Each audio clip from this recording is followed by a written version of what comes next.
창세기 28장 우리 10절부터 22절 말씀을 한 절씩 교독하겠습니다. 창세기 28장 10절부터 22절 말씀, 제가 가진 성경 구약 40면에 나와 있습니다. 제가 먼저 10절 읽겠습니다. 야곱이 브엘세바에서 떠나 하란으로 향하여 가다니 한 곳에 이르러는 해가 진지라. 거기서 유숙하려고 그곳에 한 돌을 가져다가 베개로 삼고 거기 누워 자더니 꿈에 본즉 사닥다리가 땅 위에 서 있는데 그 꼭대기가 하늘에 닿았고 또 본즉 하나님의 사자들이 그 위에서 오르락 내리락 하고 또 본즉 여호와께서 그 위에 서서 이르시되 나는 여호와니 너의 조부 아브라함의 하나님이요 이삭의 하나님이라. 내가 누워 있는 땅을 내가 너와 네 자손에게 주리니 내 자손이 땅의 티끌같이 되어 내가 서쪽과 동쪽과 북쪽과 남쪽으로 퍼져나갈지며 땅의 모든 족속이 너와 내 자손으로 말미암아 복을 받으리라. 내가 너와 함께 있어 내가 어디로 가든지 너를 지키며 너를 이끌어 이 땅으로 돌아오게 할지라. 내가 내게 허락한 것을 다 이루기까지 너를 떠나지 아니하리라 하신지라. 야곱이 잠이 깨어 이르되 여호와께서 과연 여기 계시거늘 내가 알지 못하였도다. 이에 두려워하여 이르되 두렵도다. 이곳이여 이것은 다름 아닌 하나님의 집이요 이는 하늘의 문이로다 하고 야곱이 아침에 일찍 일어나 베개로 삼았던 돌을 가져다가 기둥으로 세우고 그 위에 기름을 붓고 그곳 이름을 베델이라 하였더라. 이 성의 옛 이름은 루스더라. 야곱이 서원하여 이르되 하나님이 나와 함께 계셔서 내가 가는 이 길에서 나를 지키시고 먹을 떡과 입을 옷을 주시어 내가 평안히 아버지 집으로 돌아가게 하시오면 여호와께서 나의 하나님이 되실 것이요 다 같이요. 내가 기둥으로 세운 이 돌이 하나님의 집이 될 것이요 하나님께서 내게 주신 모든 것에서 10분의 1을 내가 반드시 하나님께 드리겠나이다 하였더라. 아멘. 창세기 13번째 시간입니다. 염려로 달려가지 말고 믿음으로 달려가라. 염려로 달려가지 말고 믿음으로 달려가라라는 제목으로 하나님 말씀을 전하도록 하겠습니다.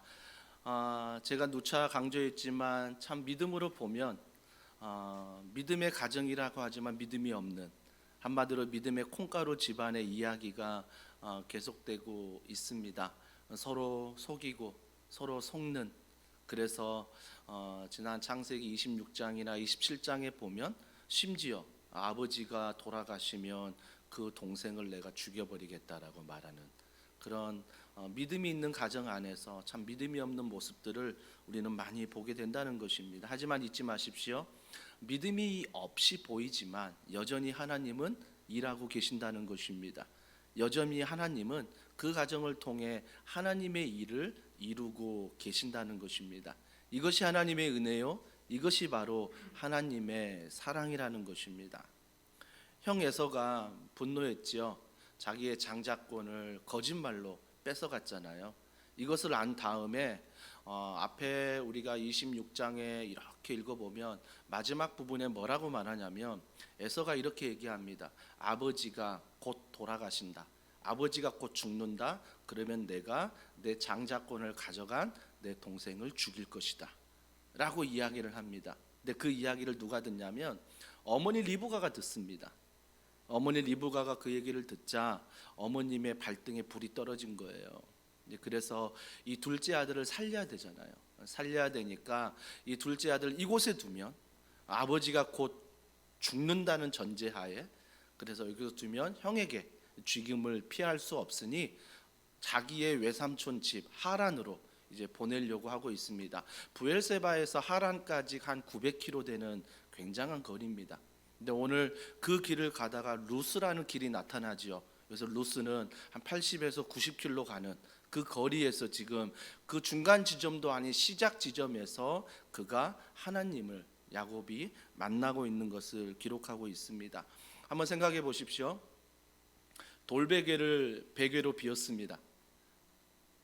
베고 나서 보면 주변에 아무것도 없지요. 보이는 것은 하늘의 별들일 것입니다. 아마 어떤 분들은 야, 차박이 요즘 유행이니 굉장히 좋은 차박의 여행지라고 생각할 수 있습니다. 그것도 좋은 마음이어야 좋은 장소에서도 좀 뭔가 마음이 편하지요. 또 그리고 함께하는 사람들이 있을 때 더 즐겁지 않겠습니까? 하지만 보십시오. 야곱은 돌베개를 베고 하늘을 바라보는 그런 차박과 같은 상황이지만 그의 마음은 어떻습니까? 홀로입니다. 혼자입니다. 엄마의 곁을 떠나고 아버지의 곁을 떠나고 형의 곁을 떠난 혼자 있는 시간이라는 것입니다. 근데 혼자 있는 것도 힘든데 더 힘든 건 뭐죠? 형 에서가 나를 죽이려고 한다는 것입니다.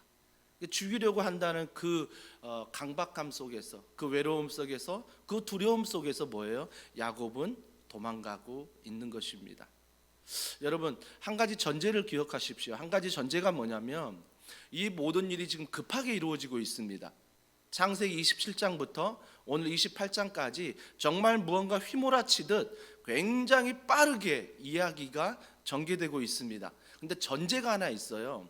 그 전제가 뭐냐면 아버지 이삭이 왜 에서를 빨리 축복하려고 하냐면 자기가 죽을 나이가 됐다라고 생각했습니다. 리브가도 마찬가지입니다. 리브가도 어떻게 자기의 둘째 아들만 사랑해서 하나님의 뜻을 저버리고 둘째 아들에게만 자꾸 복을 주려고 하냐면 자기 남편이 죽을까 봐 그렇습니다.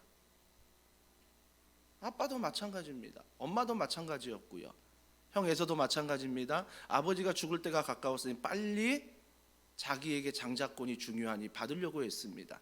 야곱은 어떻습니까? 야곱도 아버지가 나이 많은 걸 알고 있습니다. 그래서 어머님이 제안했을 때 그 제안을 받아들입니다. 그러면 이 네 사람이 창세기 27장과 28장에 휘몰아치는 이 사건 굉장히 급하게 정신없이 흘러가고 있는데 그 전제는 뭐냐면 아버지 에서가 이삭이 빨리 죽을 것이라는 거예요. 곧 죽을 것이다. 근데 여러분 보십시오. 40년을 더 살았습니다. 사람들이 곧 죽을 나이라고 말했지만 40년을 더 살았어요. 근데 만약에 한번 생각해 보자고요. 인간들이 볼 때는 곧 죽을 나이고 힘이 없고 기력이 없어 보였지만 40년을 더 산다라고 생각했다면 과연 아내가, 아버지가, 아들 둘이 이런 행동을 했을까라는 생각을 해봅니다. 아마 그들 안에 큰 전제는 뭐냐면 아버지가 곧 죽을 것이다. 아버지도 나도 곧 죽을 것이다. 이 전제를 가지고 지금 두려움 속에서, 외로움 속에서 이런 일들이 진행되고 있다라는 것입니다. 그러면서 야곱이 하란을 가기 위한 루스라는 곳에 이르러 돌베개를 베고 있는, 잠을 청하는 장면이 오늘의 장면입니다. 자, 정신없이 달려가는 가족들, 이삭과 리브가와 에서와 야곱입니다. 창세기 27장 2절에 보십시오. 이삭이 이르되 내가 이제 늙어 어느 날 죽을는지 알지 못하니. 아시겠죠? 이삭이 언제 죽을지 모른다. 이 두려움이 있었던 거예요. 창세기 27장 4절에 보십시오. 내가 즐기는 별미를 만들어 내게로 가져와서 먹게 하여 내가 죽기 전에 내 마음껏 내게 축복하게 하라. 죽기 전에, 늘 무엇이냐면 죽기 전이라는 이 전제가 이들에게 지금 있다라는 것입니다. 사랑하는 성도 여러분, 반드시 기억하십시오. 시간은요 우리에게 있는 것이 아닙니다. 우리는 곧 죽게 됐다, 우리는 곧 죽을 것이다 라고 말하지만 40년을 더 사는 것처럼 그 시간은 나의 시간이 아니라 하나님의 시간표가 있다는 것을 기억하십시오. 그러면 오늘 내가 죽을지언정 정말 하나님이 살아계시듯 믿음으로 살아가는 것입니다. 그러면서 몇십 년을 살지, 물론 몇 년을 살지 몇 날을 살지 알지 못하지만 하나님의 시간을 가지고 우리는 살아가게 된다라는 것입니다. 오늘 네 사람의 인물은 하나님의 시간이 아니라 자신들의 시간을 가지고 정신없이 살아가고 있습니다. 코로나19 때 여러분 어떻습니까? 얼마나 정신이 없습니까? 얼마나 더 살려고, 얼마나 더 일으키려고 발버둥 치고 계십니까? 나쁜 모습은 아닙니다. 당연히 정말 필요한 모습이요, 최선을 다하는, 노력을 다하는 아름다운 모습일 것입니다. 직장만 그렇습니까? 가정도 지키기 위해서 얼마나 많은 몸부림을 치고 계십니까?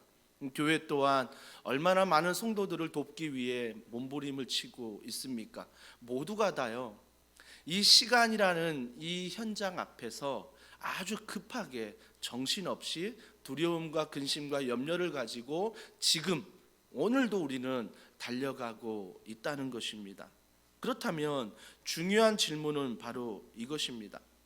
우리가 이 코로나19 앞에서 정신없이 달려가고 있는데 그 가운데 우리의 마음을 채우는 것이 무엇인가 살펴볼 수 있어야 된다는 것입니다. 여러분, 조바심을 낼수록요 하나님의 자리는 사라집니다. 내가 두려울수록요 하나님의 자리는 사라집니다. 경험해 보지 않으셨습니까? 나에게 믿음이 좋다라고 하지만 그 기간에 내가 기도하고 말씀을 잘 보지만 뭐 작은 근심 하나, 작은 염려 하나 내 안에 들어오면 어떻습니까? 하나님의 자리는 사라지기 시작합니다. 근심이, 염려가, 두려움이, 불안이 그 자리를 차지하게 된다는 것입니다. 그래서 어때요? 오늘 하루 살아가는데 정신이 없는 거예요. 막 시간에 쫓겨서요, 막 시간에 밀려서요, 그 마음 그대로 그냥 살아가느라 하나님은 온데간데 없고 은혜도 온데간데 없고 말씀과 기도 온데간데 없이 하루하루 아주 그냥 바쁘게 정신없이 살아가고 있다라는 것입니다. 사랑하는 성도 여러분, 그렇기 때문에 정신없는 이 코로나19 앞에서 우리는 하나님이 더 필요한 것입니다. 예수님이 더 필요한 거지요. 그래서 우리가 정신없이 시간에 끌려가는 것이 아니라, 정신없이 환경에 끌려가는 것이 아니라, 정신없이 주어진 일에 끌려가는 것이 아니라 그 일 가운데 하나님 앞에 그 시간을 드리고 그 일 앞에 내 염려와 근심을 맡겨드리는 것, 이것이 바로 지금 우리가 해야 할 일이라는 것입니다. 지금이야말로 기도할 때입니다. 지금이야말로 온라인이지만 우리가 양육을 받아야 할 때라는 것입니다. 현재 모든 선교의 길들이 막혀 있습니다. 하지만 우리가 선교의 길이 막혔다고 해서 꼭 가서만이 선교가 아니지 않습니까? 우리가 선교지를 향해서 기도하는 것, 대표 기도할 때, 중동 A창을 위해 기도할 때 정말 하나님이 살아계심을 믿는다면 우리의 기도를 통해서 중동 A창에 하나님은 일하실 것입니다. 그렇기 때문에 우리가 지금 이 정신없는 세상에서 선교도 못한다, 전도도 못한다, 뭘 못한다, 우리의 시간이고 우리의 두려움이고 우리의 불안이지만 여전히 하나님은 우리의 기도를 통해서 일하고 계신다라는 것입니다. 오히려 코로나19를 통해서 우리가 모이지 못하는 그런 안타까운 상황이지만 기도를 통해서 어때요? 서로가 더 가까워질 수 있는 것입니다. 기도를 통해서 뭐예요? 서로가 더 애틋해질 수 있는 것입니다. 훈련을 통해서, 렘방을 통해서 여러분이 받는 은혜가 무엇입니까? 물론 말씀을 통해서 주는 은혜도 많지만 제가 렘방을 인도하고 제가 훈련을 인도하고 하면서 제일 큰 은혜는 무엇이냐면 누군가 저를 위해서 기도해 준다는 것입니다. 말씀을 알아가는 것도 은혜입니다.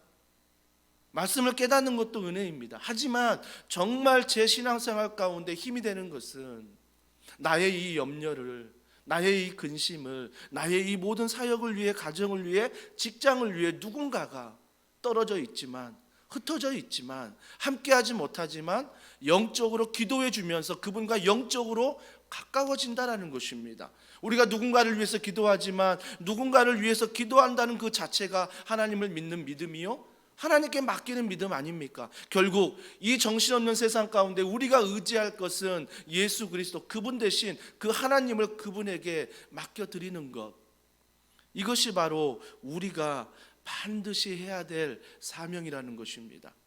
한 주간 어떠셨습니까? 혹시 우리도 이 내 콩가루 집안의 모습처럼 믿음은 있다라고 말하지만, 하나님께 예배한다라고 말하지만, 기도한다라고 말하지만, 목사라고 말은 하지만 여전히 내 마음 가운데 두려움과 근심과 염려 때문에 하나님의 자리는 점점 사라지고 있지는 않습니까?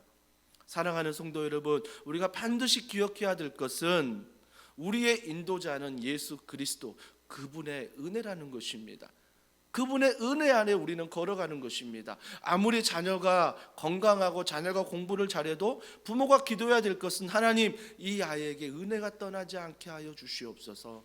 우리의 렘방이 부흥을 하고 우리의 훈련들이 잘 되고 우리 교회가 아무리 부흥하고 염려가 없더라도 우리가 반드시 기도해야 될 것은 하나님, 이 교회에 하나님의 은혜를 은혜를 부어 주시옵소서. 그래서 우리가 어떤 환경 가운데 늘 싸우는 건 무엇입니까? 하나님의 자리를 만들어 드리는 것입니다.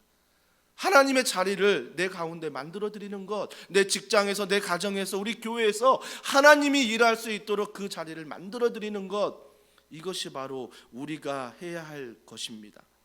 그래서 우리의 마음을, 우리의 정신을 끌고 가는 게 그분이라면 우리는 이렇게 선포할 수 있습니다. 요한복음 16장 33절 우리 다 같이 읽습니다. 시작. 이것을 너희에게 이르는 것은 너희로 내 안에서 평안을 누리게 하려 함이라.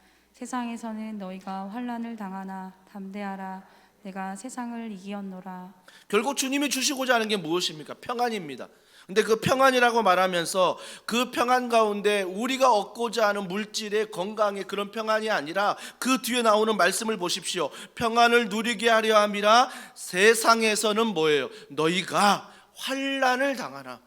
세상에선 너희가 환난을 당하나, 환난을 당하는 그곳에 내버려 두지 아니하시고 세상에서 여전히 급한 일에 쫓기며 불안하고 근심하고 염려하나 주님 뭐라고 말씀하십니까?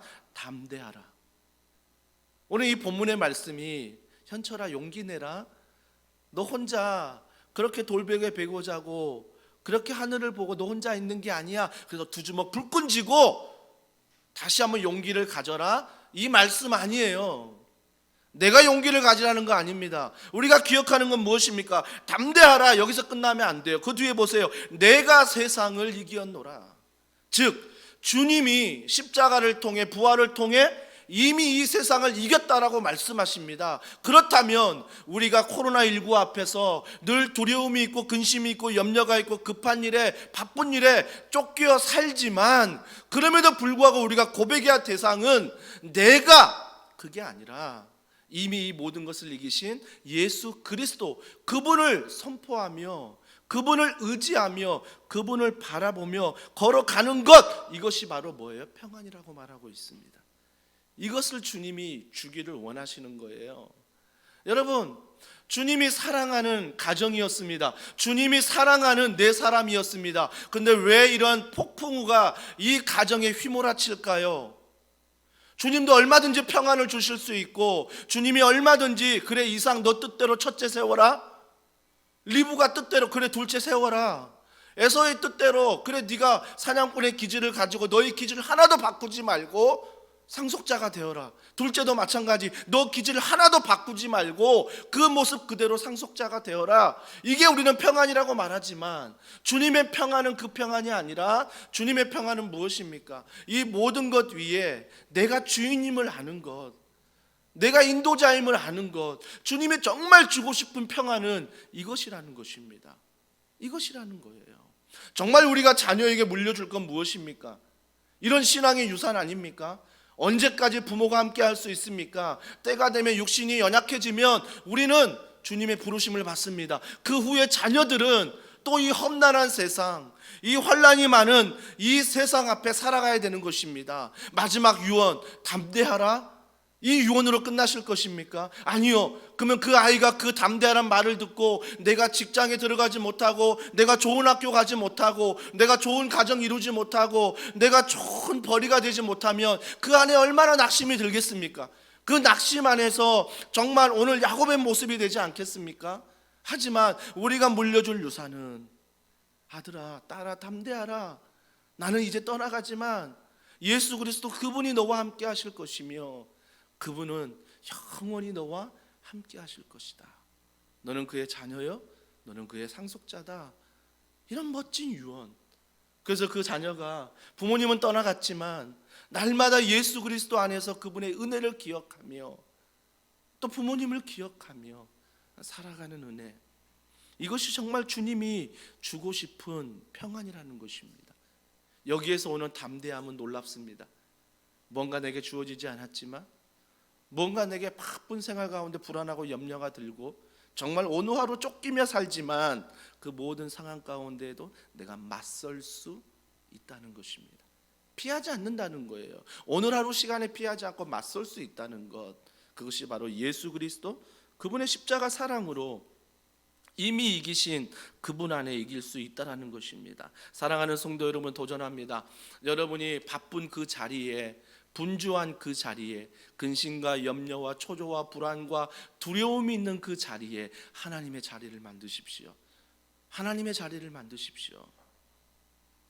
그때 이제 하나님께서 경주하기 시작합니다. 루스에서 베델로 이제 바꾸시는 하나님의 은혜. 여기에서 우리가 궁금한 건 이것입니다. 주님이 이제 루스에서 이렇게 만나 주시는데 우리가 도망가다가 이렇게 만나는 거잖아요. 도망가다가 만나는 건데, 우리가 반드시 기억해야 될 것은 무엇이냐면 루스가 베델이 되어야지만이 하나님의 경주가 시작된다라는 것입니다. 우리는 세상에서 여러분이 살고 있는 동탄, 화성, 수원, 용인 어딘가에 거주할 것입니다. 근데 그 거주하는 것이, 내가 거주하는 것이 서촌동이 돼버리면 하나님의 경주는 시작되지 않습니다.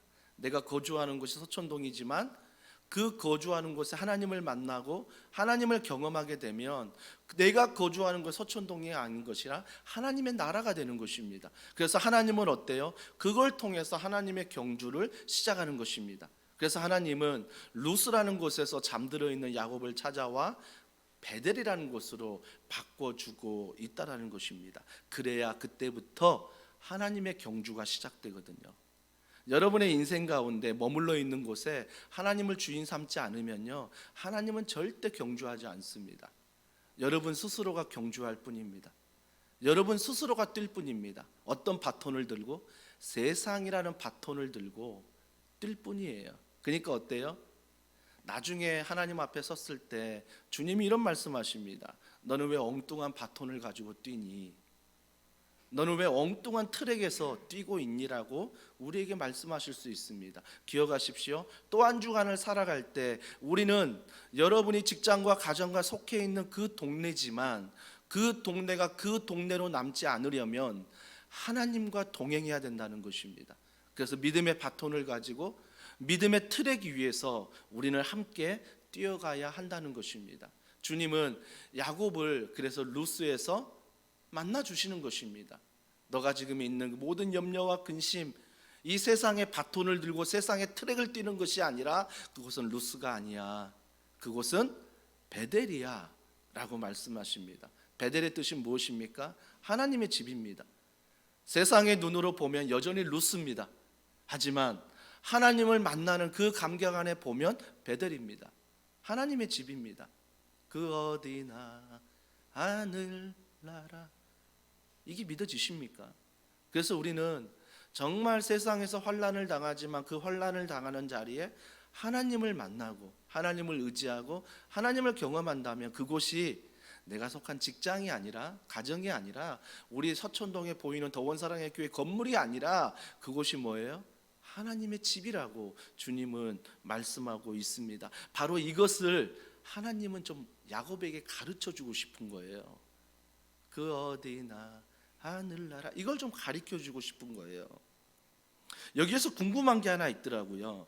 궁금한 건 뭐냐면, 분명히 이삭의 아들이잖아요.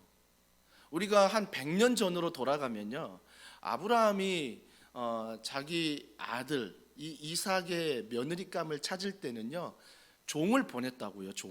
자기의 종을 보내는데 어떻게 보냈냐면 그냥 보내지 않았습니다. 낙타 10마리 그리고 보물들 가지고 보냈어요.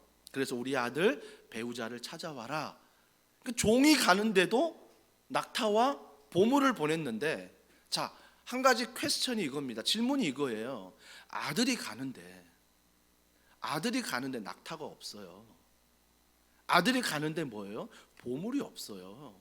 100년 전에 종이 가는데도 낙타와 보물을 줬는데 아들이 가는데 아무것도 없이 혼자 가더라는 것입니다. 혼자 가더라는 거예요. 여러분, 혼자 갔는데 그것도 아무것도 없으니까 한 돌을 베고 자잖아요. 여러분, 그 당시에 고대 근동의 문화가 뭐냐면 나그네를 대접하는 문화가 굉장히 잘 되어 있습니다. 그래서 나그네가 찾아오면 그 발을 씻겨줄 정도로, 이 대접을 잘하는 이 문화에서 홀로 나그네가 되어 지금 걸어가고 있다라는 것입니다. 궁금한 거예요. 왜 아들을 보내는데 100년 전에 종을 보낼 때도 그렇게 보물과 낙타를 보냈는데 왜 아들을 보냈는데 이걸 보내지 않았을까? 궁금한 거죠. 사랑하는 성도 여러분, 우리가 알 수 있는 것 첫 번째, 야곱이 훔쳤던 축복이 진짜 축복이 아니라는 것입니다. 왜 주님이 혼자 보냈겠어요? 왜 그 당시에 다 따라가는 낙타도 안 보내고 보물도 없이 보냈겠어요? 왜 홀로 보냈겠습니까? 이유는 하나예요. 너가 얻으려고 하는 것, 그거 진짜 축복 아니다. 주님이 이거 알려주시는 거예요. 너 거짓말로 얻는 것, 그거 진짜 축복 아니야. 너 지금 형에서 피해서 도망가서 하란으로 가서 외삼촌 밑에서 배우자도 만나고 형도 피하려고 하는 것, 그거 진짜 축복 아니야. 주님이 루스라는 곳에서 철저하게 야곱을 홀로 두면서 가르쳐 주는 거예요. 그거 너 축복 아니다. 우리는 어떻습니까? 우리는 빨리 깨달아야 돼요. 정말 내가 하나님을 믿노라 하면서도 때로는 혼자 두려움과 외로움과 그 시간 속에서 걸어갈 때 우리는 빨리 깨달아야 돼요. 아, 정말 이 자리가 하나님의 축복의 자리가 맞나? 아, 정말 이 시간이 하나님이 원하는 시간이 맞나? 이런 것들을 고민하면서 정말 빨리 깨달아야 된다는 것입니다. 여러분, 하나님이 주시는 축복이 뭐죠? 경험해 보셨잖아요. 신앙생활 하면서. 제가 신년 특세를 통해서 다니엘을 통해서 여러분에게 말씀을 전했습니다. 다니엘 말씀을 전할 때 제가 제일 중요시 여겼던 것은 뜻을 정하여예요. 뜻을 정하여. 근데 제가 뜻을 정한다는 게 내가 결심했어 이게 아니라는 것입니다. 내가 결심했어 이게 아니라 뜻을 정한다는 것은 하나님이 나와 함께 하신다는 믿음이에요. 하나님이 내 삶의 주인이라는 믿음이에요. 이 믿음이 다니엘에게 있었던 거죠. 다니엘이 있으니까 어때요? 다니엘이 포로로 끌려가는 그 자리에서도 하나님의 믿음 안에 자랄 수 있는 것이 바로 이 뜻을 정하는 하나님의 사랑하신 하나님의 믿음 있기 때문입니다. 이건 내적인 축복. 하나님의 정말 주고자 하는 축복이 뭐예요? 내적인 축복이에요. 우리 안에 주고자 하는 것은 내적인 축복입니다.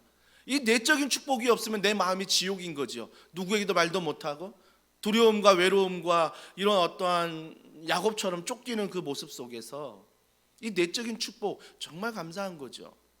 또 하나의 축복은 무엇입니까? 외적인 축복이에요. 외적인 축복 중에 우리가 간구하는 게 무엇입니까? 만남의 축복 아닙니까? 어디를 가든 하나님 귀한 사람을 만나게 해달라고 이 만남의 축복 많이 기도합니다. 다니엘도 그렇습니다. 주님이 축복하실 때 그에게 내적인 축복뿐만 아니라 외적인 축복, 환관장을 만나게 하셨습니다.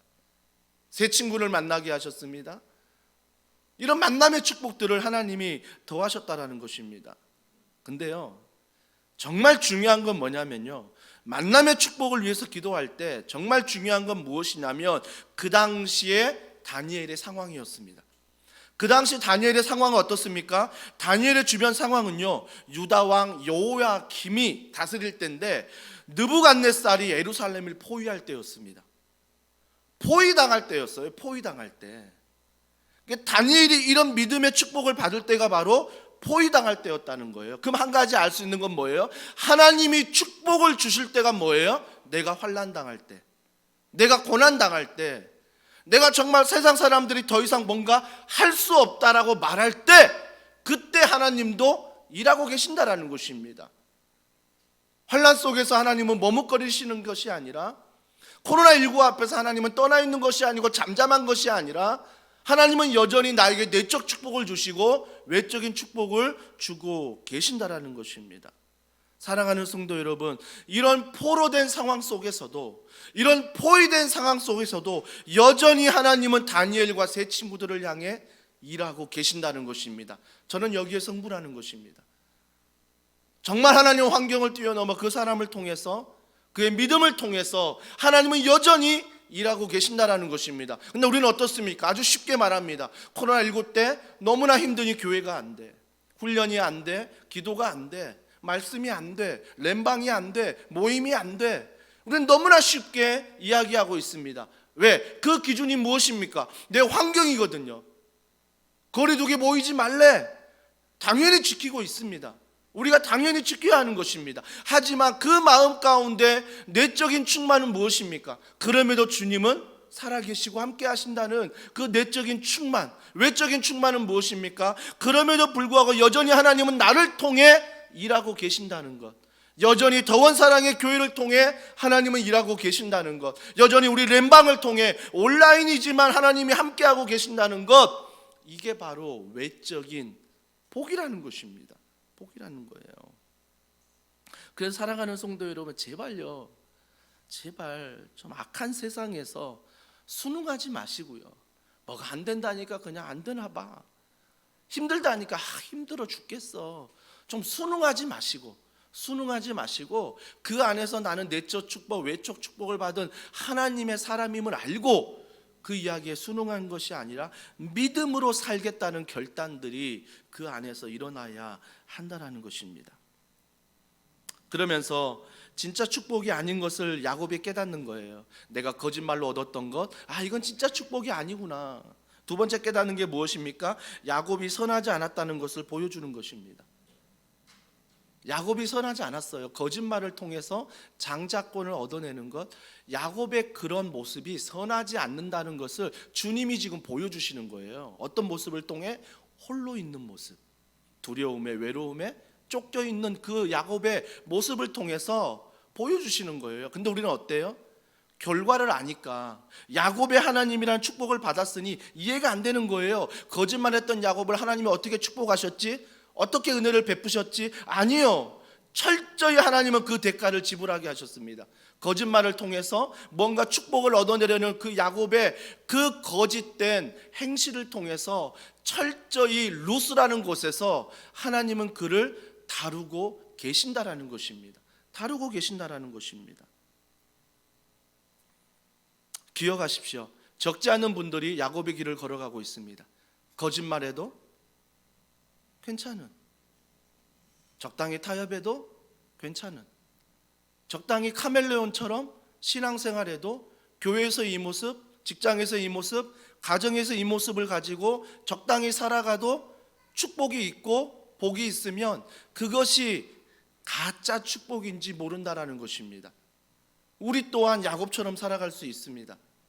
자꾸 주님이 우리 앞에 말씀을 주시는데 말씀보다는 세상의 떡을 사모해서 세상을 떡을 사모하는데 잘 되거든요. 잘 나가거든요. 문제 없거든요. 그러니까 어때요?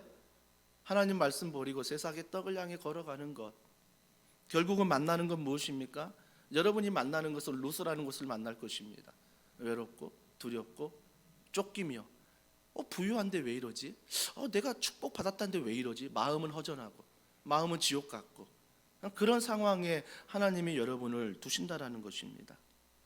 사랑하는 성도 여러분, 자기 힘으로 살아가는 자들의 모습입니다. 자기 힘으로 살아가는 자들의 모습이에요. 이 야곱의 모습이 지금 우리의 모습이라는 것입니다. 우리의 모습이에요. 그러면 세 번째 우리가 알아야 될 게 무엇이냐면 야곱을 다시 세우는 것은 하나님의 은혜라는 것입니다. 그런 거짓말하고 그런 가짜 축복을 향해 여전히 가고 있는 야곱을 주님은 루스라는 곳에서 그를 만나 주셔서 루스가 아니라 베델로 하나님의 집으로 바꿔주고 있다는 것입니다. 이게 뭐예요? 하나님의 은혜예요. 이게 하나님의 은혜라는 것입니다. 여러분 오해하지 마십시오. 은혜를 베푸는 하나님이 은혜를 베풀 만한 자에게 베푸는 게 아니라는 것입니다. 그래서 우리의 기도는 바뀌어야 되죠. 하나님 나에게 왜 이러세요? 내가 무언가 은혜 받을 행동을 했으니 하나님이 주시는 것이 아니라는 것입니다. 그 하나님의 은혜는 여전히 은혜 받을 수 없는 자에게도 주시는 하나님의 은혜입니다. 여전히 거짓말하고 여전히 가짜 축복을 더 사랑하고 여전히 내가 세상 가운데 선하지 않는 모습이지만 그래도 하나님은 여전히 우리에게 은혜를 베푸시고 여전히 그 사랑은 유효하다는 것입니다. 유효 기간이 없다라는 것입니다. 사랑하는 성도 여러분, 그래서 우리는 반드시 하나님의 이 은혜 경험할 때 뭐가 필요하냐면 믿음이 필요해요. 믿음이 필요한 것입니다. 자, 누가복음 23장 34절에 예수님이 십자가에서 이런 말씀을 하셨습니다. 다 같이 읽습니다. 시작.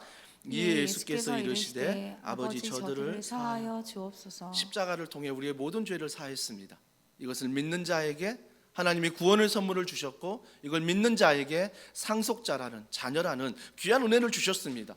그렇기 때문에 나는 여전히 야곱입니다. 거짓말하기 좋아하고 가짜 축복 좋아하지만 여전히 우리가 붙잡아야 될 것은 무엇입니까? 내가 선한 사람이 돼야지, 내가 거짓말하지 말아야지, 이게 아니라 내가 붙들어야 될 것은 여전히 내가 야곱이지만 하나님의 은혜가 필요함을 알아야 된다는 것입니다. 그래서 기도의 자리에서 날마다 하나님의 은혜를 구하고 그 은혜 안에 우리가 걸어가는 그 믿음, 이게 필요하다는 것입니다. 두 번째 우리에게 필요한 것은 루스를 베들로 바꿔주신다는 것입니다. 오늘 12절과 15절에 그 말씀이 나와 있습니다. 어떤 꿈을 꿉니까? 하늘 사닥다리를 보며 오르락 내리락 하는 그런 꿈을 꾸게 되는 것입니다. 이게 무엇입니까? 하나님의 임재 아닙니까?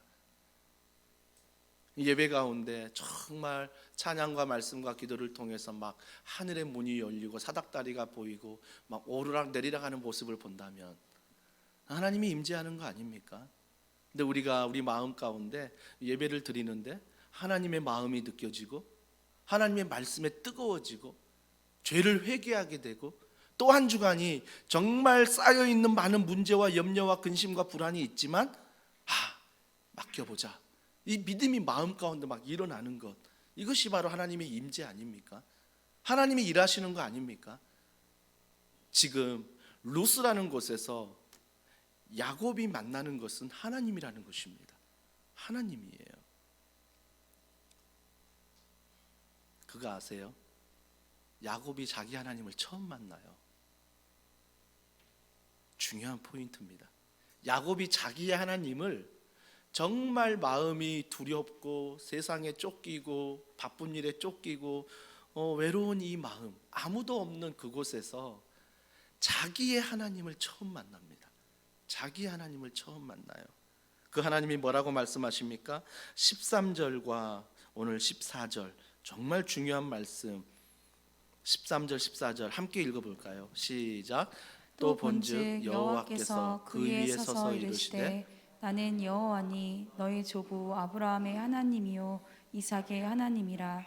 내가 누워 있는 땅을 너와 네 자손에게 주리니 내 자손의 땅에 티끌같이 되어 내가 서쪽과 동쪽과 북쪽과 남쪽으로 퍼져나갈지며 땅의 모든 족속이 너와 내 자손으로 말미암아 복을 받으리라. 하나님을 처음 만나요. 하나님 처음 만나요. 야곱 모태신앙입니다. 믿음 생활 잘하고 있었습니다. 근데 자기의 하나님이 없었던 거예요. 처음으로 야곱이 그 루스라는 외롭고 두렵고 바쁜 생활 가운데 쫓기는 상황 속에서 처음 자기의 하나님을 만나게 됩니다. 근데 그 하나님이 어떤 하나님이에요? 야곱 너 거짓말했지. 야곱 너 지금 또 삼촌 집에 피해서 도망가 살려고 하지. 엄마 의지하지. 절대 야단치지 않는 하나님, 지적하지 않는 하나님을 만나요. 그 하나님의 사랑을 경험하지요. 오늘 15절에 보십시오. 내가 너와 함께 있어 내가 어디로 가든 너를 지키며 너를 이끌어 이 땅으로 돌아오게 할지라. 내가 내게 허락한 것을 다 이루기까지 너를 떠나지 아니하리라. 이해되세요? 여러분, 부모지만요 이런 사랑이 사라질 때가 많아요. 자녀 볼 때 막 내 안에 분노가 일어나면요, 이런 사랑이 막 가끔 막 떠나 있어요. 잠시. 근데 다시 회복은 돼요. 부모니까. 우리의 부모의 한계예요. 하지만 그 하나님 아버지는 여전히 거짓말을 축복으로 붙드는 야곱에게, 루스라는 곳에서 여전히 깨닫지 못하는 그 야곱에게 주님은 찾아와서 나의 하나님이라고 말씀하실 때 그 첫 번째 말이 뭐라고요? 이 거짓말쟁이야, 야단치지 않습니다. 야단치지 않아요. 그 하나님의 사랑이 뭐예요? 15절에 내가 너와 함께 있어. 내가 너와 함께 있어. 21절까지 쭉 그 사랑에 대해서 이야기를 합니다. 여러분, 마음이 좀 느껴지십니까? 야곱이 어쩔 수 없이 그 엄마 집, 아빠 집을 떠나면서 언제 돌아올지 몰라요. 여러분은 안다라고 생각하죠. 20년 후면 돌아올 수 있어. 그렇게 쉽게 얘기하지만 아무것도 모르는 그 야곱이 떠날 때 그 마음 언제 돌아올까? 근데 주님은 정확하게 말씀하세요. 내가 너를 돌아오게 하리라. 내가 너를 돌아오게 하리라. 야곱의 누구보다 그 마음을 주님이 만지시는 것들을 알게 되는 거죠. 알게 되는 거죠. 이것이 바로 사랑의 하나님이라는 것입니다. 사랑의 하나님이에요. 그러면서 21절을 보죠. 21절. 내가 평안히 아버지 집으로 돌아가게 하시오면, 자, 야곱의 말이에요. 내가 너를 돌아오게 하리라 했는데 돌아오게 하시오면 여호와께서 나의 하나님이 되실 것이요 라고 말합니다. 20절을 좀 읽어야 될 것 같아요. 야곱이 서운하여 이르되 하나님이 나와 함께 계셔서 내가 가는 이 길에서 나를 지키시고 먹을 떡과 입을 옷을 주시어. 이게 무언가 야곱이 그 하나님의 음성을 들으면서 딜을 하고 있는 거죠. 이런 것을 주신 하나님, 그러면 내가 평안히 아버지 집으로 돌아오게 하시오면 여호와께서 나의 하나님이 되실 것이요, 하나님이 방금 말씀하신 것을 잘 지키면 내가 그때 나의 하나님으로 삼을게요. 야곱은 뭐예요? 여전히 딜을 하고 있습니다. 이거 해주시면 나의 하나님으로 삼을게요. 여전히 딜하고 있는 모습, 이게 우리의 모습 아닙니까? 믿음 있다고 하지만 기도 가운데 딜하는 모습 우리에게도 있잖아요. 근데 22절에 보세요. 내가 기둥으로 세운 이 돌이 하나님의 집이 될 것이요, 하나님께서 내게 주신 모든 것에서 10분의 1을 내가 반드시 하나님께 드리겠나이다. 연약한 모습이 있었어요. 딜하려고 했잖아요. 근데 그 다음 고백을 보세요. 내가 기둥으로 세운 이 돌, 자기가 돌베개 베고 잤던 이 돌, 이것이 바로 하나님의 집이 된대요. 이게 베델이잖아요. 하나님의 집이 된대요. 그러니까 하나님이 이곳에서 나를 만나 주셨다는 거죠.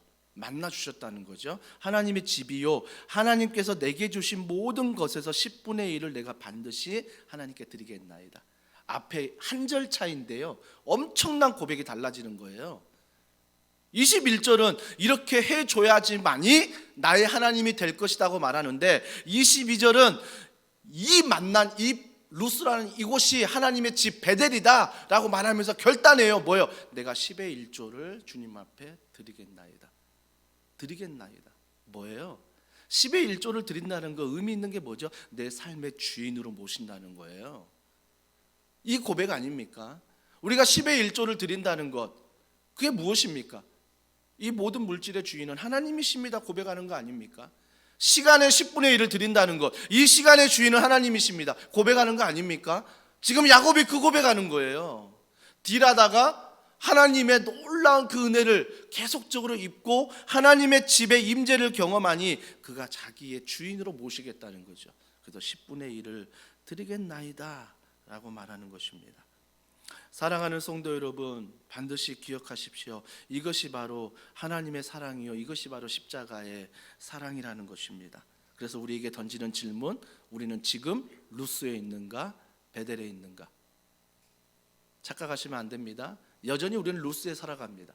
여전히 세상에 살아갑니다. 하지만 하나님을 주인 삼아 주님 앞에 거짓 축복이 아니라 주님 앞에 정말 다른 어떠한 선하지 않는 그런 모습일지라도 여전히 내가 하나님을 의지하고 바라본다면 그곳이 루스일지라도 베델로 바꿔주신 그 하나님, 그래서 우리는 여전히 이 땅 가운데 살아가지만 하나님의 나라 가운데 살아간다는 은혜가 우리 가운데 있는 것입니다. 이번 한 주간도 이 땅 가운데 염려로 달려가 루스에서만 살지 마시고 믿음으로 달려가 루스에서 살지만 베델로 살아가는 우리 모든 더원 사랑의 교회 성도분들이 되기를 주님의 이름으로 축복합니다. 함께 이 시간 이 말씀을 기억하면서 우리 이 찬양 같이 고백하길 원합니다. 삶으로라는 찬양입니다. 우리가 삶으로 한 주간 동안 이 예수 그리스도 이분을 의지함으로 내가 이 삶으로 살아가겠습니다. 우리 결단의 찬양이 되길 원합니다. 세상의 부와 세상의 명예, 세상의 부와 세상의 세상의 명예 세상 자랑 모두 내려놓고 날 구한 십자가 날 씻긴 보혈 주의 은혜를 깊이 생각합니다. 한 번 더 고백합시다. 세상의 부와 세상의 명예 세상 자랑 모두 내려놓고 이번 한 주간 날 구한 십자가 날 씻긴 보혈 주의 은혜를 깊이 생각합니다. 나의 나 된 것 내 모든 것 다 거절하는 선물 내 삶을 그대로 가득 채워 나의 나 된 것 내 모든 것 다 거절하는 선물 내 삶을 주신 분께 다시 올려드리니 나는 삶으로 주님을 노래합니다. 누구를 통합니까? 나를 통하여 주님만 높임 받으소서. 나는 삶으로 주님을 예배함. 나의 삶을 빛으로 사용하소서. 우리 이 시간에 기도합니다. 알아요. 주님이 알아요. 내가 아무리 거짓말하려고 해도, 내가 아무리 속이려고 해도, 내가 아무리 착한 사람이라고 포장을 해도 주님은 아세요. 그건 거짓된 축복이란 것, 그런 거짓된 모습이란 것 주님은 아세요. 왜 주님 앞에서까지 감추려고 하십니까? 그러면 인생은 피곤해지는 거예요. 그래서 여러분이 분노하지 않습니까? 뭔가 들키기 싫어서, 내 정체를 보여주기 싫어서 분노하거나 무관심하지 않습니까? 이 시간 주님 앞에 있는 그 모습 그대로 나아가길 원합니다. 세상의 부가, 세상의 명예, 세상의 자랑 어떤 것도 다 내려놓고 내게 필요한 것은 당신의 은혜입니다. 이 은혜 안에 부를 갖게 하시고, 이 은혜 안에 명예를 갖게 하시고, 이 은혜 안에 자랑을 갖게 하여 주시옵소서. 그래서 루스에 살지만 루스로 끝나는 것이 아니라 베델, 그 하나님과 동행하는 은혜가 가득한 이번 한 주간 되게 해달라고 우리 시간 간절한 마음으로 기도하겠습니다. 하나님 아버지,